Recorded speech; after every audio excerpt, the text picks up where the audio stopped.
In the great void of Ginnungagap, where the world of men and gods were born, a creature of immense power took shape, Fenrir, the monstrous wolf of the Norse mythology. Born to Loki, the trickster god, and the giantess Angerboda, Fenrir was no ordinary creature. He was a wolf of incredible size and strength, a being born of chaos and destined for destruction.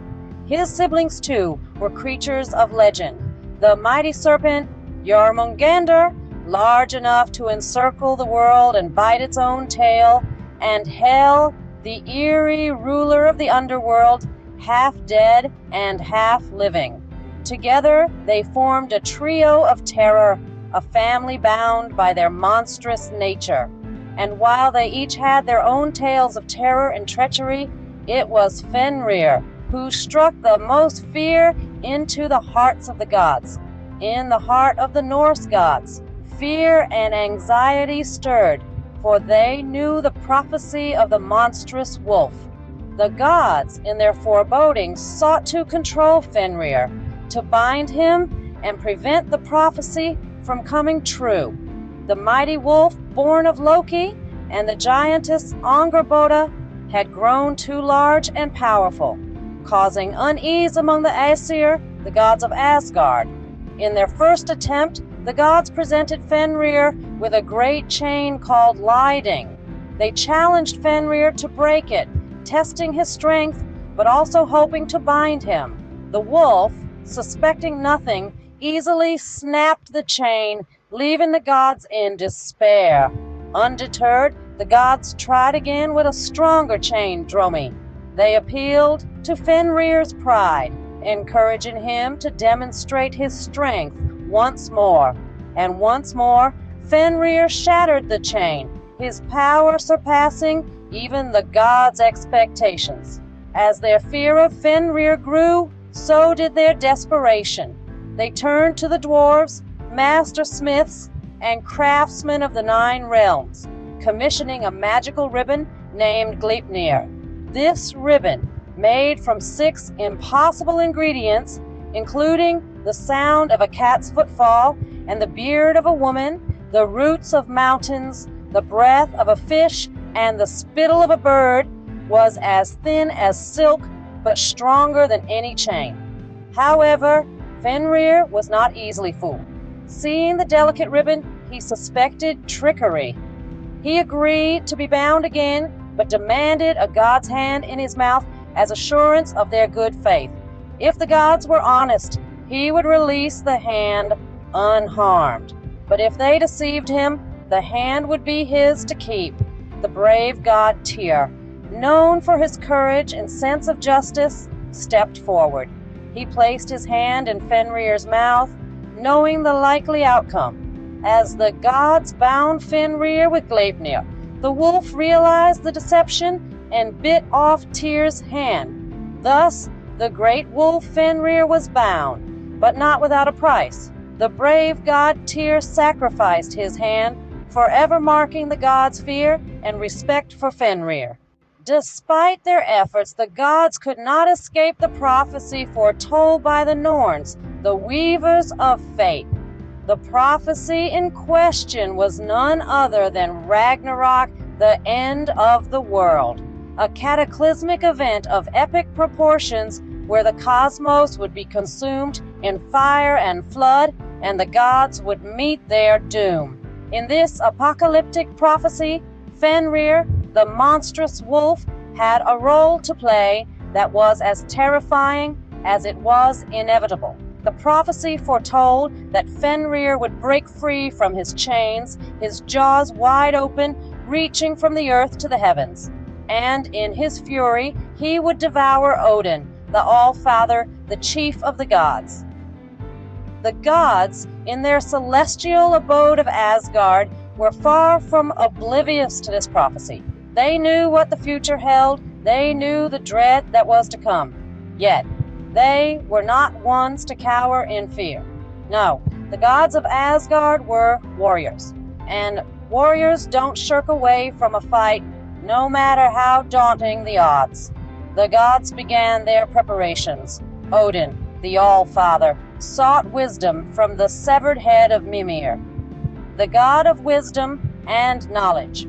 Thor, the god of thunder, honed his skills and strengthened his resolve, ready to face the monstrous serpent Jormungandr, and Freya, the goddess of love and war, readied herself to lead the Valkyries into battle.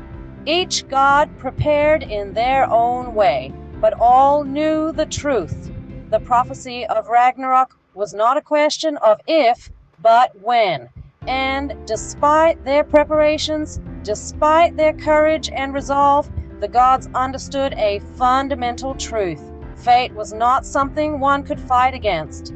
It was as certain as the rising and setting of the sun, as inescapable as the passing of time. The gods knew, as all things in the universe, they too were bound by the threads of fate, woven by the Norns. The day of reckoning came, as foretold, a time of chaos and destruction, the twilight of the gods, Ragnarok. The cosmos trembled under the weight of this prophesied cataclysm. The world plunged into an uneasy darkness. The celestial bodies, the sun, and the moon were devoured by the giant wolves, Skull and Hati, plunging the world into an eternal night. A harsh winter, known as Fimbulwinter, set in, lasting for 3 relentless years, with no respite of summer. In the heart of this chaos, the mighty wolf Fenrir, son of Loki, broke free from his chains. The dwarven forged ribbon, Gleipnir, that once held him captive, shattered, and Fenrir roared with a fury that echoed across the 9 realms. His howl was a chilling symphony of freedom and wrath, a prelude to the impending doom. Then came the epic clash of titans, the one that the seers had prophesied. Odin, the All-Father, the ruler of Asgard, mounted on his 8-legged steed Sleipnir, confronted Fenrir. The air crackled with tension as they stood facing each other, a god against a monster, order against chaos. The battle was fierce and thunderous. Odin fought with the fury of a cornered beast, his spear, Gungnir, slicing through the air. But Fenrir was a force of nature, his jaws wide open, an abyss threatening to swallow the world. The All-Father fought valiantly, but the prophecy was not in his favor. In a devastating moment, Fenrir lunged and swallowed Odin whole, marking the end of the god's reign. Yet, even in his moment of triumph, Fenrir's fate was sealed. Odin's son, Vidar, fueled by vengeance and grief, approached the monstrous wolf. He wore a shoe, crafted from all the scraps of leather that humans had ever thrown away, designed for this very moment. With a heroic leap, Vidar thrust his foot into Fenrir's gaping mouth, holding his jaws apart. Then, with a swifter move, he stabbed his sword into the roof of Fenrir's mouth, slaying the mighty beast. Fenrir's victorious howl was cut short. Replaced by a deathly silence, he fell, his massive body shaking the ground, his lifeblood seeping into the earth. The monstrous wolf, the breaker of chains, the devourer of gods, had met his end. Yet, in the grand scheme of the cosmos, every end is but a beginning. Fenrir's death marked the end of the old world order, paving the way for a new world to rise from its ashes. The prophecy had come true. The cycle of creation and destruction continued, ever turning, ever renewing. In the end, Fenrir, the monstrous wolf, fulfilled his destiny, signifying the end and the beginning, the eternal cycle of life and death. Fenrir, the monstrous wolf of Norse mythology, left behind a legacy as complex and profound as the myths themselves. This colossal creature, a symbol of primal fears and uncontrollable forces of nature, was not merely a character in a tale.